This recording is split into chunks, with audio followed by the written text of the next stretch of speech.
আসসালামু আলাইকুম।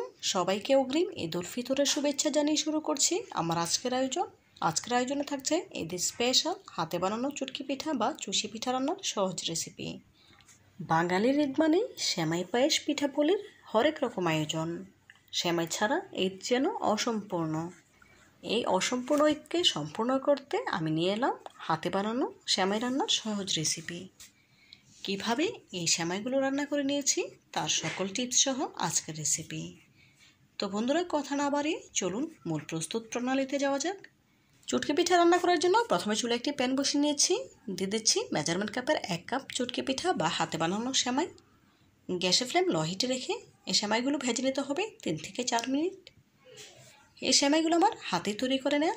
কীভাবে হোমমেড চুটকি পিঠা বা হাতে বানানো সেমাই তৈরি করতে হয় তার রেসিপি অলরেডি আমার চ্যানেলে আপলোড দেওয়া আছে, চাইলে সেখান থেকে দেখে নিতে পারেন। বাজারে অ্যাভেলেবল এই চুটকি পিঠা পাওয়া যায়, চাইলে আপনারা সেখান থেকে কিনে নিতে পারেন। দেখুন 4 মিনিট ভেজে নেওয়ার পর চুটকি পিঠাগুলো ভাজা হয়ে গিয়েছে, দেখেই বুঝতে পারছেন। এখন চুলা থেকে নামিয়ে অন্য একটি পাত্রে ট্রান্সফার করে নেব। রান্নার জন্য একই প্যানে দিয়ে দিচ্ছি 1 লিটার ফুল ক্রিম লিকুইড দুধ। ফ্লেভারের জন্য দিচ্ছি 2টি তেজপাতা, 1 টুকরো দারচিনি, 3টি এলাচ, দেব 1/3 কাপ চিনি। এখানে আমি 1/3 কাপ চিনি অ্যাড করছি। আপনারা আপনাদের পছন্দ মতো কমিয়ে বা বাড়িয়ে অ্যাড করতে পারেন, কোনো অসুবিধা নেই। গ্যাসের ফ্লেম অন করে দিয়েছি। দুধ যখন কুসুম গরম হয়ে আসবে তখন এর সাথে অ্যাড করে দেব 1/3 কাপ গুঁড়া দুধ। ঠান্ডা অবস্থায় গুঁড়া দুধ মেশাতে যাবেন না, এতে করে দুধ খুব ভালোভাবে মেশাবে না। দুধ যখন কুসুম গরম হয়ে আসবে তখন গুঁড়া দুধ মিশিয়ে নেবেন, খুব সহজেই মিশে যাবে। এখন নেড়েচেড়ে দুধে পুরোপুরি বরফ তুলে নিতে হবে।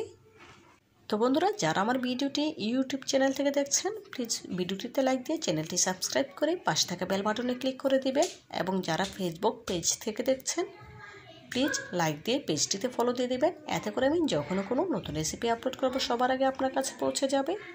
এই কাজটি যারা অলরেডি করে নিয়েছেন আপনাদেরকে জানাই অসংখ্য ধন্যবাদ। দিয়ে দিলাম পরিমাণ মতো লবণ। সাধারণত মিষ্টি খাবার একটু লবণ দিলে খেতে ভালো লাগে, সেজন্য দিয়েছি, চাইলে আপনারা স্কিপ করতে পারেন।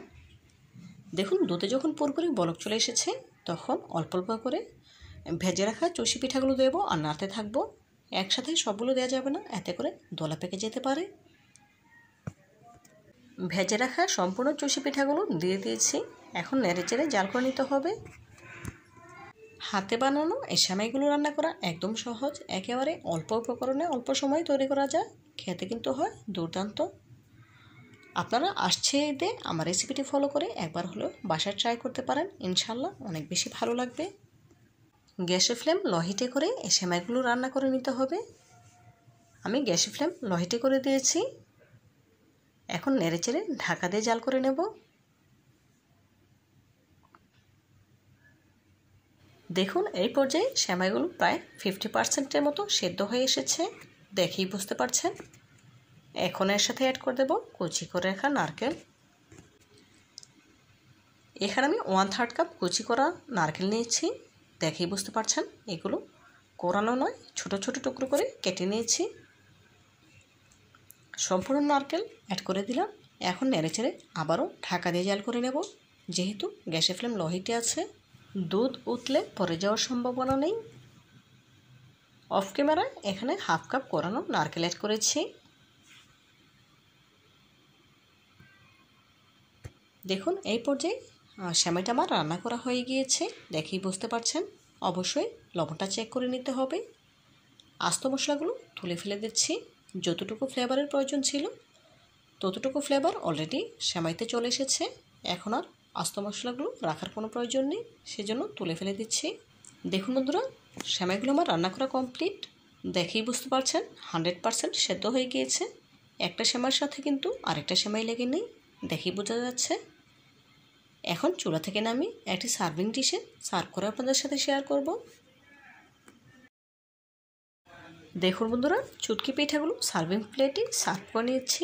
মাশাআল্লাহ, দেখতে কতটা সুন্দর এবং লোভনীয় লাগছে।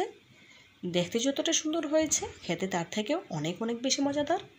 আপনারা আসছে ঈদে একবার হলো আমার রেসিপিটি ফলো করে বাসায় ট্রাই করবেন এবং খেয়ে আমাকে কমেন্ট করে জানাবেন কেমন হয়েছে। তো বন্ধুরা, আজকের মতো বিদায় নিচ্ছি। দেখা হবে নতুন কোনো দিনে নতুন কোনো রেসিপিতে। ভালো থাকবেন সবাই, আর আমার জন্য দোয়া করবেন যেন এমন আরও নতুন নতুন রেসিপি নিয়ে আপনাদের সামনে হাজির হতে পারি। পরবর্তী ভিডিও দেখার আমন্ত্রণ জানিয়ে আজকের মতো বিদায় নিচ্ছি।